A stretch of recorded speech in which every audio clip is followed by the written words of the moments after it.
My name is Sharon Page. I am a fourth-year medical student at the University of Washington in Seattle.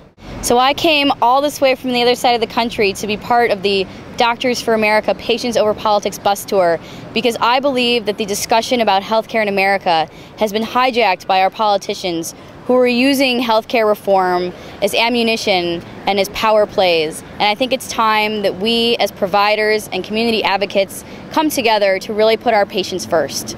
Our desire was to put patients back at the center of the health reform discussion. So we decided to do that through our Patients Over Politics campaign and to take this message from the Republican National Convention all the way to the Democratic National Convention. And we originally wanted to do this as a march, but then we on Google Maps went and realized that it's hundreds of miles between Tampa and Charlotte, and we might die in the sweltering heat. And so in the interests of health and sanity, we decided to rent an RV and get on the road.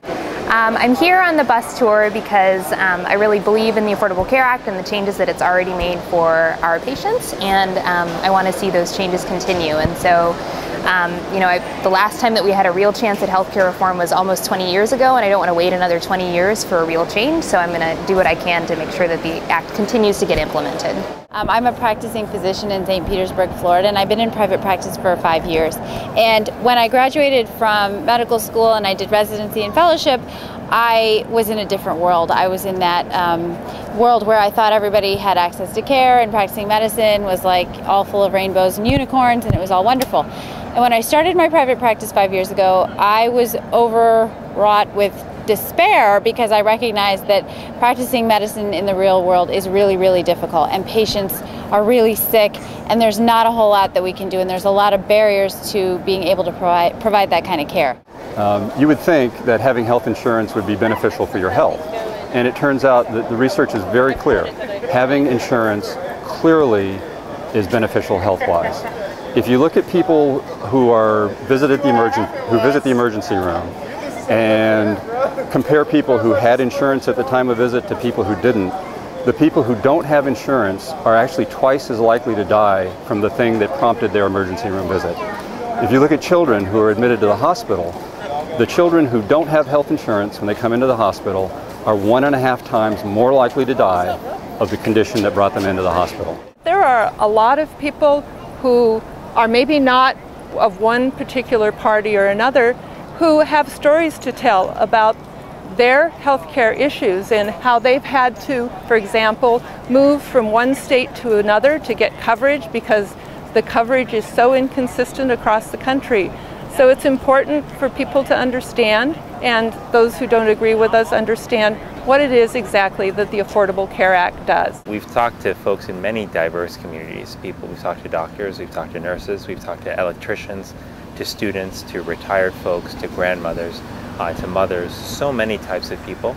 And all of them have different experiences and encounters with the healthcare system. But there's one common thread that we find among all of these folks, which is that in their encounters with the healthcare system, they felt that we could do better, and they want us together to work on building a better healthcare system for them. You know, we all go into this because fundamentally we want to take care of people, and I think even as medical students we see how practicing medicine is very difficult when your hands are tied by insurance companies who refuse to provide coverage for necessary procedures and treatment for our sick patients. Your heart goes out to them, and you know what they need, but you know that some cannot afford it.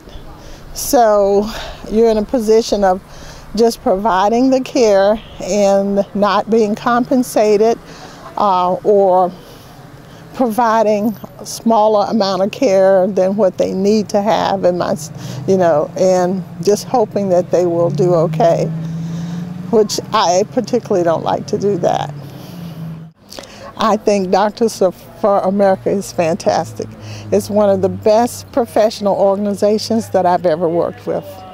I'm proud to be a member. Doctors, patients, lead the way. Health reform has got to say. Doctors, patients, lead the way. Health reform has got to say.